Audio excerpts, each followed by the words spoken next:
Hallo, ich bin Brigitte Waldschmidt und möchte euch heute das Gesso-Board von Ampersand vorstellen. Das Gesso-Board ist ein Allround-Board, auf dem ich mit Acrylfarbe genauso gut arbeiten kann wie mit Ölfarbe. Unter der eigentlichen Beschichtung liegt wieder unser Siegel und dieses Siegel verhindert, dass die Harze aus der Untergrundplatte hindurch sickern und zum Beispiel einen Blauton eher in einen Grünton verwandeln.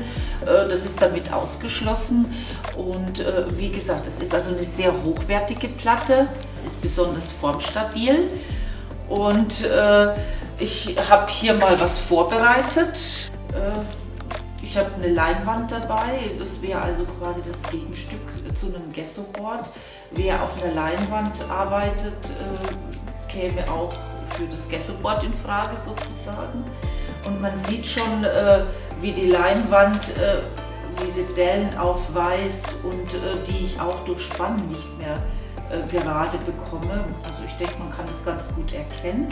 Und einen weiteren ganz guten Vergleich kann ich hier aufzeigen mit diesem Werk, das ich einfach mal begonnen habe. Und das ist eine einfache Malplatte. Und man kann schon sehen, ich denke, wie rund diese Platte ist. Also die hat sich hochgebogen und die bekomme ich auch nicht mehr glatt. Da kann ich also machen, was ich möchte, die wird immer so bleiben. Und man ärgert sich selbstverständlich, wenn ich also so ein Kunstwerk, ein gelungenes Kunstwerk eventuell kreiert habe. Und ich habe also diese Verbiegungen und ja, also es lohnt sich auf jeden Fall, einen guten Untergrund zu kaufen, da die Malerei da auch sehr viel mehr Spaß macht. Die Größen der Boards sind von eher klein, wie diese Formate, bis groß zu dem Format, was ich gerade eben gezeigt habe. Und wie gesagt, es gibt sie als 3 mm Paneele, aber genauso gut eben mit dem Unterbau, der perfekt ist, der Formstabilität verspricht. So, ich starte einfach mal mit Acrylfarbe.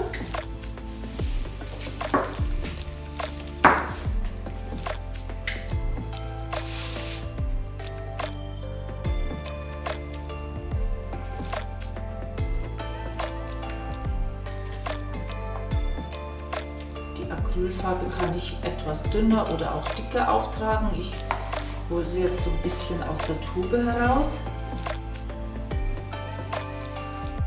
Bei den dünneren Farbaufträgen sieht man also hervorragend, wie brillant auch die etwas lasierender aufgetragene Farbe auf dem Untergrund steht.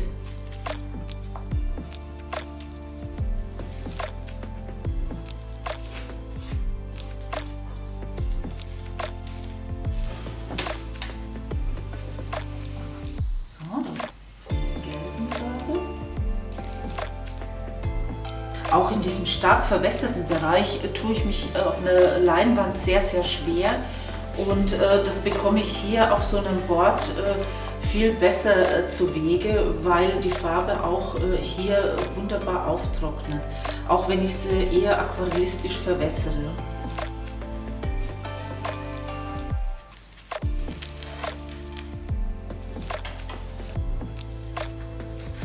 Dann nehmen wir jetzt mal die Ölsticks.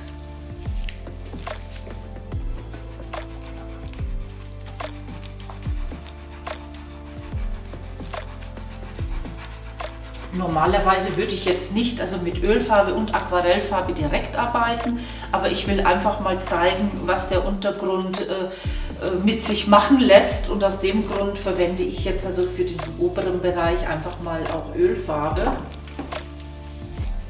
Und jetzt sieht man schon hier im Ölbereich perlt mir jetzt die Farbe etwas ab, aber das kann unter Umständen auch ein ganz netter Nebeneffekt sein, dass man also Dinge dieser Art einkalkuliert.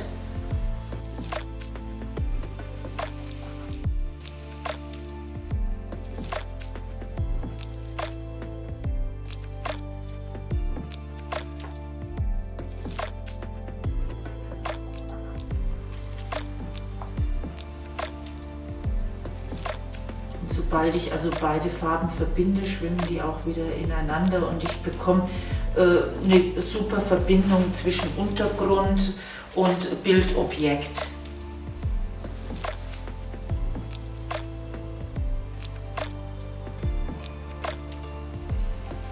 Jetzt sind wir hier auf der Ölfarbe unterwegs und da funktioniert das natürlich so, wie wir das jetzt hier sehen, auf der Acrylfarbe.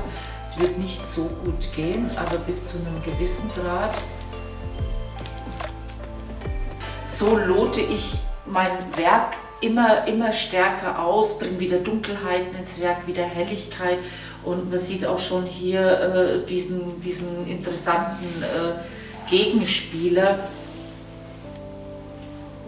Ich habe hier oben auch nochmal Helligkeit gebraucht, um diesen hellen Punkt so ein bisschen ins Lot zu bringen.